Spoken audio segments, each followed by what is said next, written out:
camera tripod around the side. Just in case we get pulled, we'll kind of see. What's that? Alright, they're out of the pool. We're good.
Or they would call us.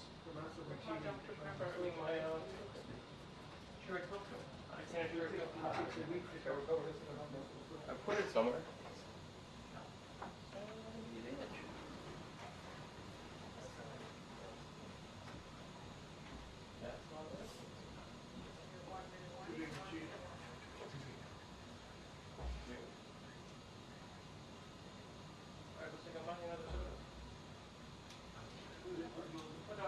My shirt too. All the states that they grab it. 45 seconds. 45 seconds.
Do what?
These are the biggest, juiciest brownies, aren't they? It is, in fact. Hello. Just making sure that we're not too cool for anyone to do a quick swap. Yeah. Yep. Awesome. Yeah, all right. I'll let the work know. Eh? I did. What?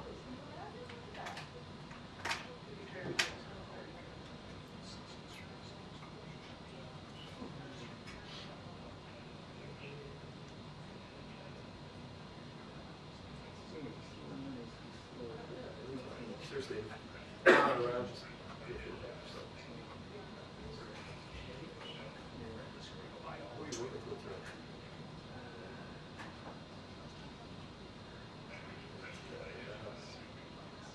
No, I know, but like, are you doing returning anything today?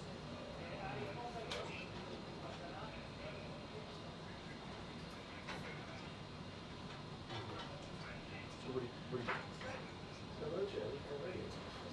Nice to see you. Betty, what do you think? Yeah. How are you? Use that to try and generate more business and stuff.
What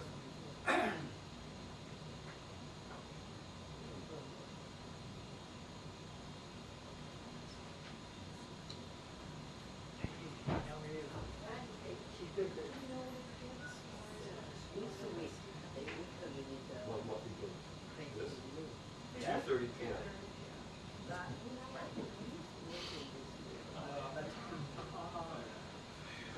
If it's any consolation, you'd have the same amount of interest in news on your hands as you have actually already taken. That's okay.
The press briefing will begin in 2 minutes. The press briefing will begin in 2 minutes.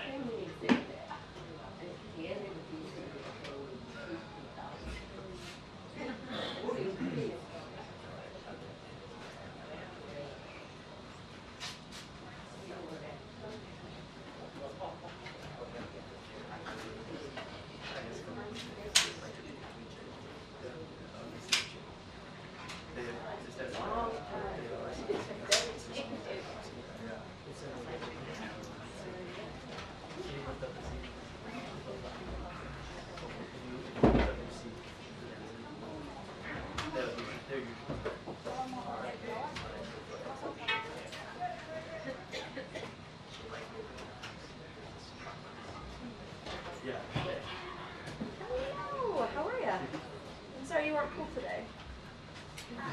Sorry. How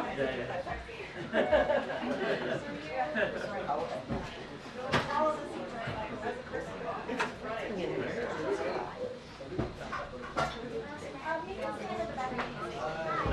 doing?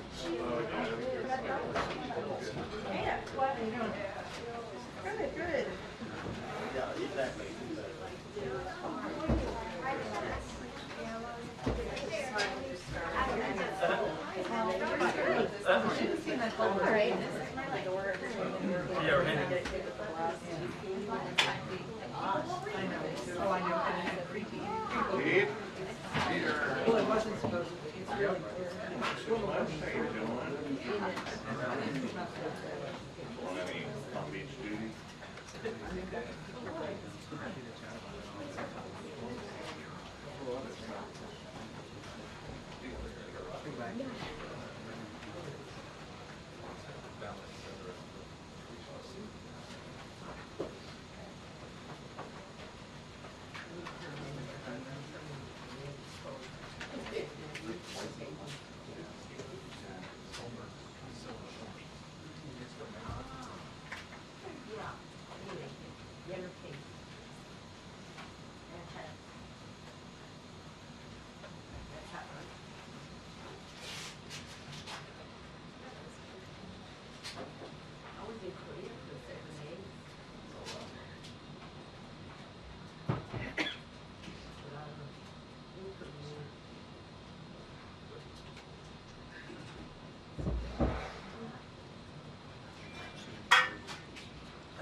Good afternoon, everyone.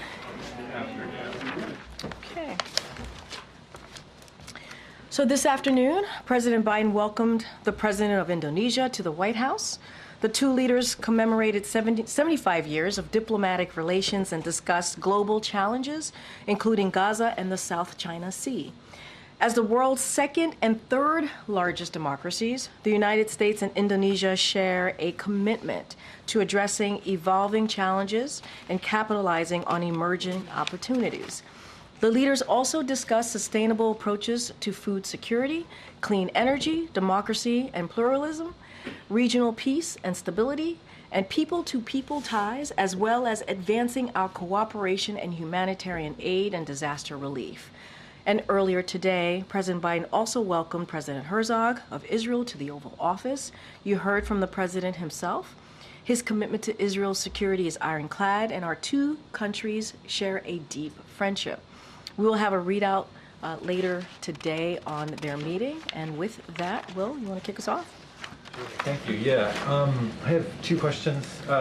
Will President Biden meet with President Xi during APEC or the G20? Don't have anything to share with you at this time. We'll certainly will have more to share on the details of his visit to Peru and also Brazil. As you all know, we're leaving on Thursday. We'll have more to share, and as we normally do, we will have press calls for all of you to get some details on the trip, on the one of his final ACONUS trips, as you all know. But I don't have anything to share on a phone call with President Xi or a meeting with President Xi. On another topic, why does President Biden feel compelled to invite President-elect Trump to the White House and continue a tradition that wasn't followed 4 years ago? Is it possible that the politics in this country have sort of evolved past the norms? I mean, look, that's an easy question to answer, honestly, when it comes to why President Biden is doing this, because he believes in the norms, he believes in our institution, he believes in a peaceful transfer of power. You heard him speak to this directly just last week when he was in the Rose Garden 2 days after the American people made their decision on this election. And it is important to him. It is important not just because it's important to him, but it's important to the American people. He said the American people deserve this. They deserve a peaceful transfer of power. They deserve a smooth transition. And that's what you're going to see. He reached out to President-elect Trump and asked for a meeting, for them to meet in the Oval Office. You're going to see that tomorrow. That is what is the norm That is what is supposed to happen. And also that's what the American people deserve.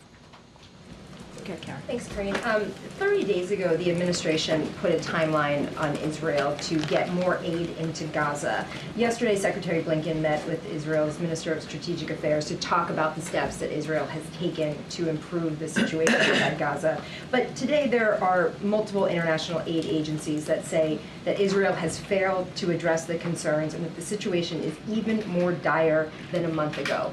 Does the administration think that Israel has taken enough steps, or do you agree with these aid organizations and their assessment? So a couple of things. Let me just take a look back at the last 30 days. Israel has taken steps to address the measures laid out in that letter from the two Secretaries Blinken and also Austin. And we are in a discussion with the Israelis about both the important steps Israel has taken as a result of the United States intervention, as well as additional steps that need to be taken. So those conversations continue, those discussions continue, and we, the United States, is indeed the largest provider of humanitarian assistance to the Palestinian people.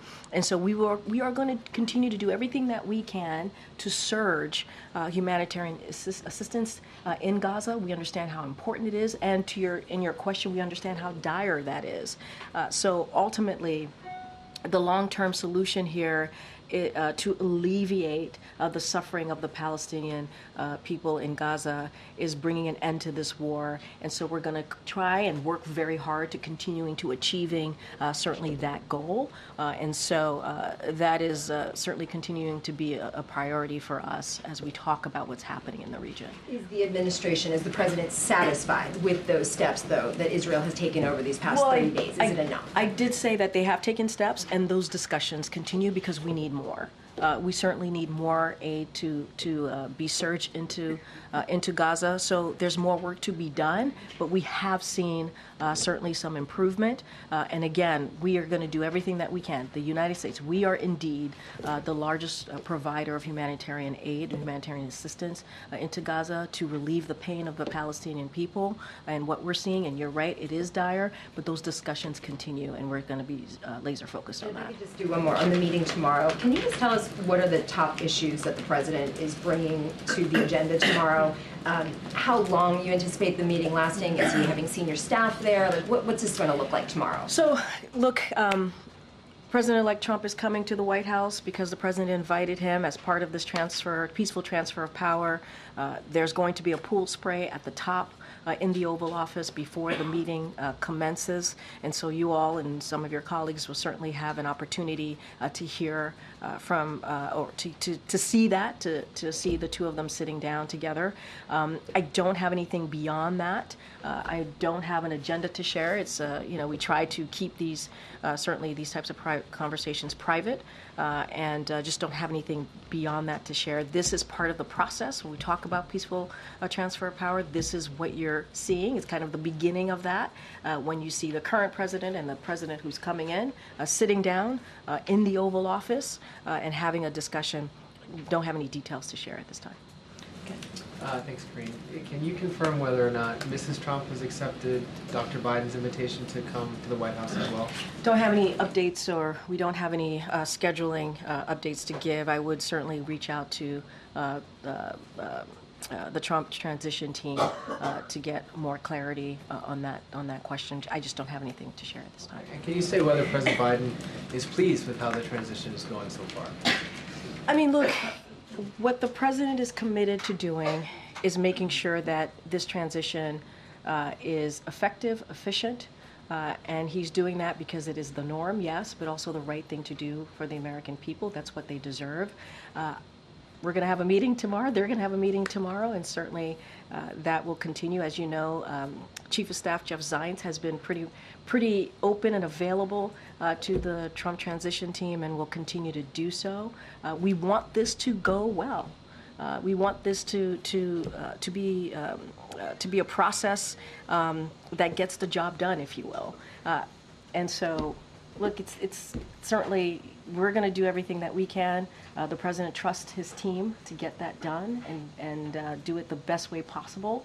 and that is our commitment. That's what I can speak to. Just lastly, are there areas that this White House or President Biden's administration are trying to shore up or protect from a Trump administration, perhaps trying to push back or pull back on some of the legislative and other executive order and other gains that the president is proud of? Yeah, no, I appreciate the question. Certainly don't have any policy announcements or anything like that to speak to.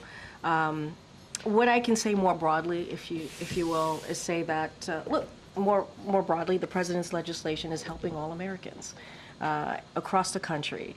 And what we would say is that we saw what happened when Republicans in Congress tried to repeal, for example, the ACA, Affordable Care Act. They tried to do it more than 50 times.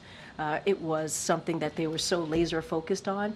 And meanwhile, the ACA, the Affordable Care Act, was incredibly popular, became more and more popular. And under this administration, we expanded the Affordable Care Act so that millions more Americans could get that benefit, get that care that they so very much needed. And we can't forget that if you think about beating Big Pharma, if you think about lowering costs, if you think about CHIPS and Science Acts, those policies are overwhelmingly popular. And so I think if they were to try to do that, Republicans in Congress would try to do that in the next Congress, the country would speak out. They would make themselves speak out really loud and clear about taking away legislation, obviously, that are now laws that are helping the American people, whether it's creating good paying jobs, whether it is attacking climate change in a way that is going to be effective, the most progressive climate change legislation that the president was able to get done, making sure that Medicare is able to negotiate to lower costs. All these things matter to the American people, are incredibly popular. And they've tried to repeal that and go after that. I think the American people will have something to say about it. Ms. Karine, just one more on tomorrow. Do you Sure. know if President Biden has a message that he would like to convey either to the former president or the American people, just given the unique setting we're talking about? And just in terms of the choreography tomorrow, do you know if the former president will go to the sticks? Will he be free to roam? So I would leave it to free the room. I would leave it certainly to Trump's transition on whatever engagement that he'll have with all of you. That's certainly up to him. And I do appreciate the question because he has a very clear message to the American people, and not to sound like a broken record, but this is indeed true. He wants to show the American people that the system works, right? To trust on the institution, to trust that the norms do matter here, to trust that he is showing by leadership what a transition, a peaceful transition looks like. Hopefully an efficient, effective transition looks like, a smooth transition looks like. And that is the message.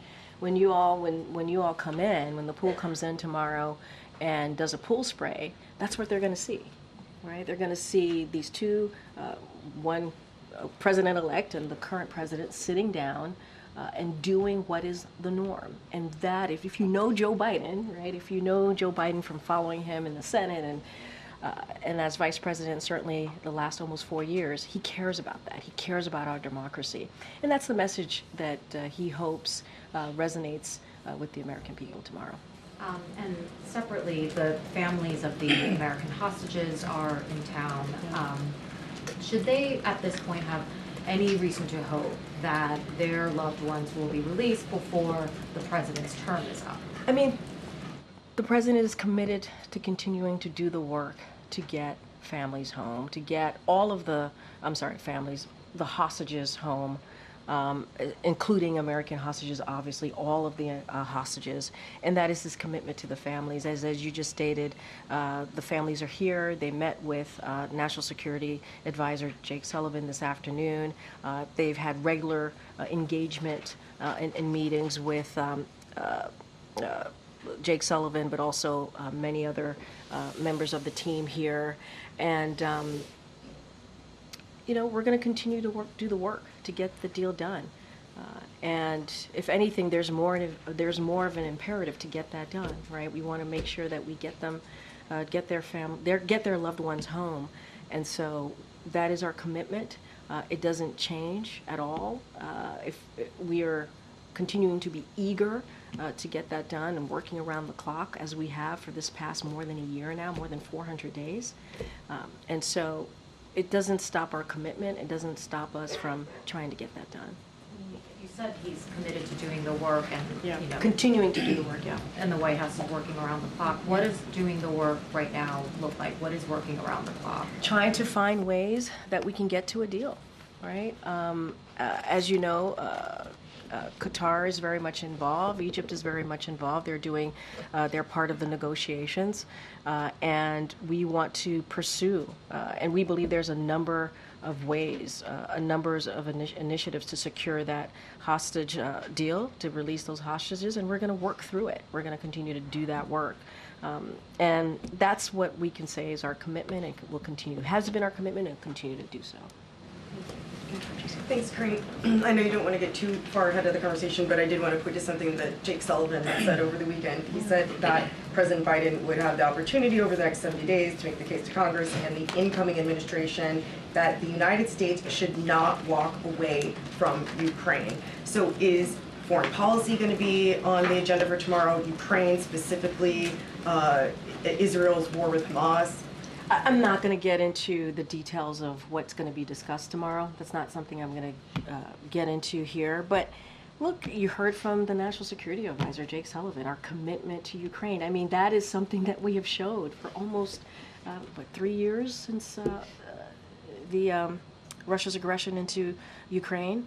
And you saw the President's leadership, global leadership on this. When you think about making NATO stronger, when you think about the partners and the alliances that he's been able to bring together, more than 50 countries have gotten behind Ukraine. And continuing, we talked about this on September 29th when we talked about surging aid into security assistance aid into for Ukraine so that they are able to beat back Russia's aggression. So you've seen our commitment. We've been very clear. We don't even need to say that privately because we've been very public about that. And getting to, just went back and forth about making sure that we get a hostage deal and so that we can get hostages home, all hostages home who have been held by Hamas. And let's not forget Lebanon. We want to make sure that we get to a deal there too, and we're negotiating there. Those negotiations continue. And so our commitment has been very clear. And our global leadership, this president's global leadership, has also been very, very, very prominent, if you will, on the global stage. And does the White House have any concerns about the number of foreign leaders who have been in conversation with the incoming president, even as President Biden heads to the G20 in the next few days, as well as Lima? So here's the thing. He's the president-elect. Every president-elect receives calls from world leaders, takes calls from world leaders, has calls from world leaders. It is not unusual. I don't have a comment beyond that. Any specifics or details, that's something for the Trump transition to speak to. Getting humanitarian aid, and so those discussions continue. We want to see more, and we're going to continue to have those discussions. And just briefly on Haiti, with the situation there, do you have any statement or reaction to what's going on there with the violence and those being targeted at this point? Yeah, so look, we're certainly, as it relates to the commercial flight, very recently, the gun shots that were reported, so we're certainly concerned about the increase of violence in Haiti. And as it relates to commercial flights and what occurred there, the airport, Toussaint Louverture Airport, operations are temporarily closed until November 18th. And so certainly the airlines could speak more to that. But we are definitely certainly concerned by the increase of violence, and we'll continue to work with, as you know, there's a new prime minister that was named and recognized by the TPC, the Transitional Presidential Council. And so so we're going to continue to work with them, and hopefully we can get to a better place. Okay. Thank you, Karine. Did President Biden invite Vice President Harris to this meeting with Donald Trump tomorrow? This is a meeting with the president and the president-elect, this is the norm, that the incoming president and the current president sit down in the Oval Office and have a discussion, and that's what you're going to see tomorrow, is the norm, what we normally would see when we are talking about a peaceful transition of power. President Biden says that he's not going to pardon his son, Hunter. Is he going to ask Donald Trump to do that? I don't have anything else to share about that. I'm not going to go down a rabbit hole on this. I've been very clear. The president's been very clear when we've been asked this question. And we know that at some point during the last Trump transition, then President Obama warned Trump that the biggest threat to the U.S. at the time was North Korea. Is President Biden going to run through what he sees the biggest threats to the country are with Donald Trump? I am not going to get into a specific agenda of what they're going to discuss. And this is very much to the question that I got from MJ. What does the president what's the message he wants to send tomorrow? And it is to the American people. The importance of keeping the norms, the importance of having a transition that is going to be efficient. This is what the American people deserve. And that's the message. And I think when you all come into the Oval Office tomorrow, you do the pool spray, you capture that moment, that is an important message to send to the American people. That's what the president cares about. I'm not going to get into details about any conversation or agenda. And we know that today, a week after the election, President Biden and Vice President Harris had a private lunch. How awkward was that? I don't even understand. Why would it be awkward? Because the president got squeezed out for her, and then she kept him at arm's length, and then she lost, and now she's back. Why would you characterize it as awkward? They have regular lunches. They meet and talk regularly. Why would you call it awkward? So there's no weirdness about the way that things have unfolded since Did you see them? 21st. Did you see them together yesterday as well, when they honored our veterans and were together during the day, making sure that we didn't forget the brave men and women that fought for this country? Did you see them together yesterday? Did you see the show of force together? This is. I'm not even going to take the premise of the question. What I will say is the president and the vice president had lunch today. They've had lunch many times. They communicate with each other regularly. They had an opportunity to discuss the last 70 days or so of this administration, how important it is to get things done for the American people. And that's their focus. That is genuinely their focus. Yes, Pat. Thank you, Karine. On his prayer with President Prabowo, the president said that he will discuss the issue of South China Sea and advancing a free and open Indo-Pacific. Was he specifically referring to a deal that Indonesia signed a few days ago in Beijing that could be read as a de facto validation of China's 9-dash line that marks its extensive territorial claims in the South China Sea? And how concerned is the administration about this? So we continue to encourage Indonesia to work with their legal experts to make sure any agreement they make with the PRC is in according with international law, especially the UN Convention on the Law of the Sea. I don't have anything beyond that. I read out at the top more broadly what they were hoping to accomplish, what they were going to talk about. You just mentioned Indo-Pacific and China Sea. As it relates to this particular deal that was signed with Indonesia and Beijing, we are just going to continue to encourage that they really work with their legal experts. So is that a statement that the administration believes that Indonesia is not complying, that the agreement I don't have anything beyond that. I don't have anything beyond that. And I know that you said on your topper that there will be more briefing before the president leaves for APEC and G20. Well, yeah, we'll have our usual, like we normally do ahead of an ACONUS trip. We'll have a press call, so you all will have more details on what those few days will look like abroad. But just broadly, Karine, what would be his message, obviously, to leaders concerned about U.S. positions on various global issues? And is he expecting that his conversation with President-elect Trump tomorrow to inform him, on how he would speak to world leaders about these various issues? Again, I'm not going to get into details. I understand the curiosity and the kind of excitement on what's going to happen tomorrow. I don't want to get ahead of the fact that tomorrow is also part of the process that the president wants to send out to the American people, having that peaceful transition of power. Not going to get into details or even an agenda of what they're going to speak to. As it relates to the president and the global stage, that's what you're going to see when he is in Peru and Brazil. The president, again, on that global stage, he's going to continue to talk about and focus on the progress we've made in the last 3 years plus, on an array of important issues that matter to the people who will be there, to all the world leaders who will be there, whether that's continuing to strengthen our alliances and partnerships, standing with Ukraine and standing up against Putin, and also, as we were talking about, a range of issues when it relates to from Indo-Pacific to also the Middle East. That's what the president is going to focus on, and I'm going to let the two leaders, the president and the president-elect, have their private conversation. Not going to get ahead of them. They deserve that, but certainly we are indeed sending a message to the American people. That's what they deserve. They deserve this process, and that's what you're going to see tomorrow. Briefly, on Francesca's question, just to hone in, I know that you say that the president-elect can have these conversations with these world leaders who call it congratulating. No, it's not unusual. But does the president have specific views on the president-elect potentially conducting foreign policy on these calls? I'm not going to get into hypotheticals. I'm just not. On what's happening or being said on these calls, I'm just not. It is not unusual for a president-elect to have conversations with world leaders. That's what's happening. I'm just not going to get into hypotheticals. Go ahead, Gabe.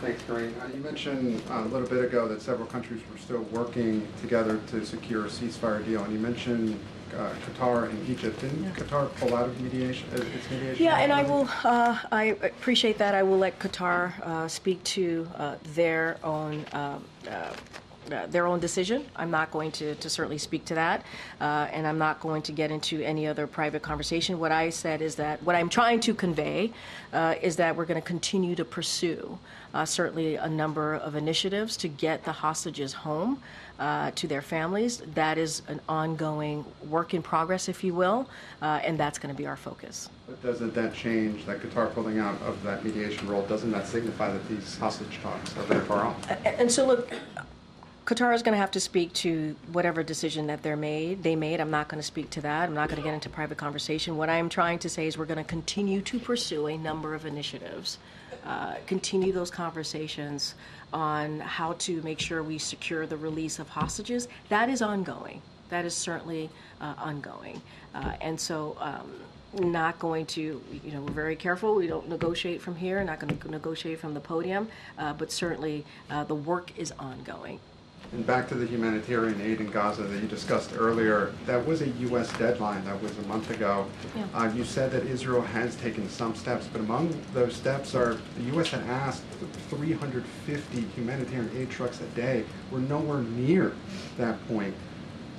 Is the U.S. essentially giving Israel a pass when it comes to humanitarian aid? No, absolutely not. I mean, that's why the conversations continue, the discussions continue. We have seen Israel take some steps to address the measures of getting the measures laid out that were in the letter. We have seen that. But is that acceptable? We want to see more. That's what we want to see. That's why those discussions continue. Just because we hit the 30-day mark doesn't mean that we go home and don't finish what we are trying to do here, which is getting and surging more aid to the Palestinian people. We understand how important it is. We understand how dire the situation is, and that's what we're going to continue to do. And at the same time, and you've heard us say this, the best way to deal with this, the best way to alleviate the suffering that we're seeing of the Palestinian people in Gaza is to get to a deal here. And we're going to continue to be laser focused on that. And finally, has J.D. Vance been issued an invitation to the White House either tomorrow or in the future? I would have to refer you to the Vice President's office. We don't have anything for you at this time, but the Vice President's office can speak to that. Okay. Thank you. You said shortly after the election that one of the priorities for the president legislatively was going to be about judges and judicial nominations. Yeah. can you talk about how you're preparing for Congress to return and then these next couple weeks as you try and make your final imprint on the courts? So I will say that's something that we've been doing throughout the almost 4 years, is making sure that these qualified judges get through. And so there's really nothing new to the process. It's just a continued focus that we want to make sure in the next 70 days or less now, that we want to make sure that happens. And it's important to the American people. And this is not a partisan issue. This is bipartisan. And we have seen this in this type of period of time, in other a transition period, if you will, where the sitting president has been able to get some judicial judges go through, and that's what we want to see Congress. We want to see Republicans and Democrats come together, as they have, to get these key judges through. Let's not forget, we're talking about what's right for the American people. We don't want to see, backlogs, if you will, when it comes to getting criminal cases through. This is the norm. This is part of what we've seen in the past when we're talking about a transition period. So we're continuing to do that work. There's nothing new. We want to make sure that work continues. Do you have a point at when you expect to make your final nominations? I don't have anything specific for you. I'm sure that we can talk to the Office of Leg Affairs on anything more specific on a timeline, but this is one of our priorities that we want to make sure that we get done for the American people. Okay, Brian. Thank you. Thanks a lot. President Trump has promised to launch the largest deportation in American history when he becomes president. Are there steps that President Biden is taking in the next 70 days to try to protect certain populations in the United States from deportation? Does he want to extend parole or take other steps that would protect people from that deportation program? So don't have any new policies to announce at this time. And I want to be careful. I don't want to get into hypotheticals on what the next administration is going to do or not do. That's not something that I'm going to try to address from here. It is not something that we will be addressing from here. What I can speak to is what the president has done over the past almost 4 years in dealing with a broken system, a broken immigration system that has been broken for decades now, and trying to work with Congress on doing that. And as you know, there was a bipartisan deal that came about from the Senate that Republicans and Democrats, obviously bipartisan as I just stated, worked on. And we of course would love to see that go through. We would love to see that happen. The president was ready to go, and Republicans were told not to move forward because it would help Joe Biden, which is really unfortunate. Because it would have dealt with this broken system that we have, and it will dealt with the challenges that the Border Patrol agents were facing at the border. That is something that would be great to get done. But I'm beyond that, I don't have anything to share beyond that. Okay, I'm going to start wrapping this up. Thanks, Karine. President-elect Trump, there's reports that Elon Musk is having a lot of sway in terms of his decisions, in terms of who President-elect Trump is, having come into his administration, sitting in on meetings with foreign leaders, and Elon Musk has says, there's reports that he wants to sort of reshape maybe the government. Is President Biden concerned at all over Elon Musk's influence over President-elect Trump and potentially what that could look like for the country? That is for the president-elect to decide on. I'm not going to comment on personnel decision or personnel choices that the transition announces or being reported or what's happening in that world. It is not for us to speak to. The president's going to focus on the next 70 days and what's at hand. Focus on the American people. Focus on making sure that we have a transition process that's orderly. And that's what we want to make sure that we keep our promise, right? That honoring our democratic principles. What the president-elect does and who he speaks to and how he wants to think and envision his administration, that's up to him. And just one more, kind of completely shifting gears here, but President Biden, is it still the plan to travel to Africa at the top of December? Is that still on the agenda? That's still on the agenda, as I mentioned, I think from here at the podium behind the lectern, when we had to pull that trip down and reschedule it, obviously, because of what was happening here domestically with a historic hurricane. We had said that the president would go the first week of December. That still is the case. The president is very much looking forward to visiting the continent, visiting Angola. When we have more to share, we certainly will share that. We have an ACONUS coming up, so we got to do this one ACONUS at a time, if you will, and we certainly will have more to share. Thank you, Karine. Could you talk about what are the key goals this administration would like to achieve in terms of U.S.-China relations, since you have invested significantly into this relationship? So what do you like to achieve before you're handing over to the next administration? Yeah, I appreciate the question.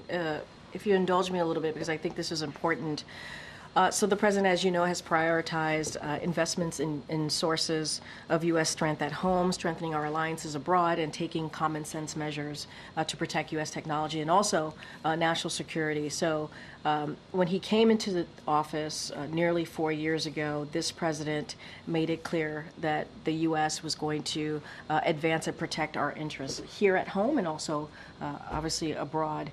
And the framework of this administration's China policy, which is invest, align, compete, has remained constant for over those almost 4 years. And so, but at the same time, the president's also been very honest and has emphasized the importance of responsibly managing the U.S.-China relationship. So that's also include opening lines of communications, cooperations in areas of shared interest. Hence the important bilat, right, that he had with the Indonesian leader. And so he's going to continue to advance the U.S. interests when it comes to engagement with the PRC, just as he's done for the last 4 years. So that continues over the next several weeks, couple of months.